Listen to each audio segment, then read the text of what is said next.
మీరు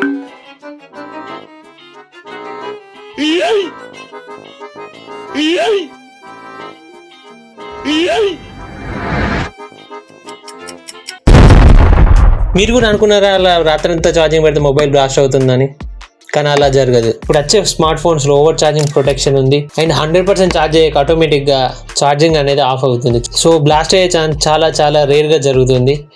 దానికి జరగడానికి కూడా చాలా కారణాలు ఉంటాయి. అందులో ఐదర్ మొబైల్ ఛార్జర్ ఫేక్ అయి ఉండొచ్చు, కేబుల్ అన్న డ్యామేజ్ అయి ఉండాలి, లేదా ఫోన్ ని పిల్లో కింద పెట్టి పడుకోవడం. బ్యాటరీ డ్యామేజ్ కావడానికి మేజర్ రీజన్ ఏంటంటే హీట్. మొబైల్ ఫోన్ హీట్ అయ్యే కొద్దీ బ్యాటరీ మీద ఎక్కువ ప్రెషర్ పడుతుంది. అలా పడడం వల్ల బ్యాటరీ బ్లాస్ట్ అయ్యే ఛాన్సెస్ ఉంటాయి. అంతేగాని మీరు నైట్ ఛార్జింగ్ పెట్టడం వల్ల జరగడానికి చాలా రేర్ కేసెస్ ఉంటాయి. కానీ అసలు ప్రాబ్లం ఎక్కడంటే మీరు మొబైల్ ఫోన్ 100% ఎక్కాక కూడా అలానే ఉంచడం వల్ల బ్యాటరీ మీద ఎక్కువ స్ట్రెస్ అనేది పడుతుంది. మీరు ఇలా ఓవర్ నైట్ ఛార్జింగ్ పెట్టడం వల్ల ఇన్స్టెంట్గా మీకు బ్యాటరీకి ఏం కాదు, కానీ లాంగ్ రన్లో బ్యాటరీ కెపాసిటీ అనేది తగ్గుతుంది.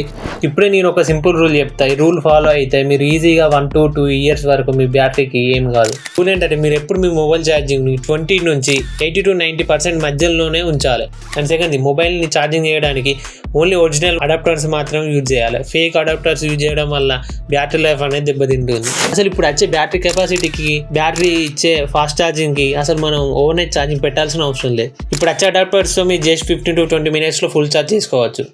సో ఫైనల్గా రాత్రంతా ఛార్జింగ్ పెడితే మొబైల్ ఫోన్కి ఏం కాదు, కానీ అలాగే లాంగ్ రన్లో చేస్తే మీ బ్యాటరీ లైఫ్ అనేది తగ్గుతుంది.